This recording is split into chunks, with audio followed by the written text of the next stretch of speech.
আমি এখানে ইফতারি তৈরি করার জন্য যা যা লাগে সব কিছু আগে থেকেই রেডি করে নিয়েছি। এখানে পেঁয়াজুর জন্য হচ্ছে গিয়ে ডাল বেটে রেখে তারপরে ওর উপরে সব মশলা দিয়ে দিয়েছিলাম, পেঁয়াজ মরিচ যা যা মশলা লাগে। তারপরে হচ্ছে গিয়ে বেগুনি বানানোর জন্য একটা বেসনের ব্যাটার তৈরি করে নিয়েছিলাম আগে থেকেই। আর এখানে পেঁয়াজ কেটে রেখে দিয়েছিলাম ছোলার জন্য, আর বেগুনের জন্য বেগুন আগে থেকে কেটে পানি ঝরিয়ে রেখে দিয়েছি। তো আমি আজকে ভেবেছিলাম যে মানুষকে ইফতার দিব, আমাদের আশেপাশে যারা আছে তাদেরকে একটু ইফতার দিব। সেই জন্য হচ্ছে কি আমি একটু তাড়াহুড়া করতেছিলাম যাতে তাড়াতাড়ি করে এগুলো আমি করে নিতে পারি, সেজন্য আগে থেকে রেডি করে রেখেছিলাম। এখানে হচ্ছে আলু আর ডিম আমি আগে থেকে সেদ্ধ করে রেখে দিয়েছি। আলুর চপ আর ডিমের চপ করব। ছোলা হচ্ছে গিয়ে সেদ্ধ করে আমি ধুয়ে ভালো করে পানি দিয়ে ভিজিয়ে রেখে দিয়েছিলাম, ছোলাটা তৈরি করে ফেলবো সেজন্য। আর একটু চিকেন ভুনা খিচুড়ি করব, সেজন্য আগে থেকে আমি চাল আর ডাল একটু ধুয়ে পানি ঝরিয়ে রেখে দিয়েছিলাম। উপরে একটু ছোলা দিয়ে দিয়েছি, আর চিকেন তো অ্যাড করবই, আর কাঁচামরিচ।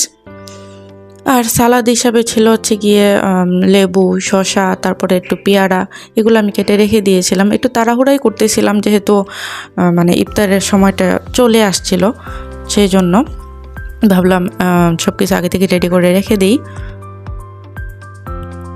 তো এখানে হচ্ছে আমি খিচুড়িটা বসিয়ে দিয়েছিলাম, যে খিচুড়ি যে যা মশলা লাগে সবগুলো দিয়ে আমি ভালো করে কষিয়ে পানি দিয়ে দিয়েছি। এখন খিচুড়িটা হচ্ছে। তো এই তো খিচুড়িটা প্রায় হয়ে গিয়েছে, আর একটু সময় দমে রাখলেই খিচুড়ি হয়ে যাবে।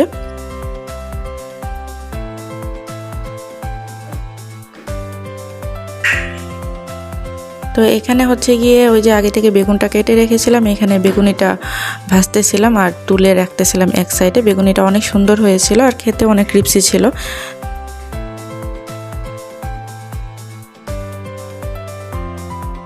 তো আরেকদিকে হচ্ছে পেঁয়াজগুলোও মোটামুটি হয়ে গিয়েছিল, আরেক বেশ ভাজা হচ্ছিল।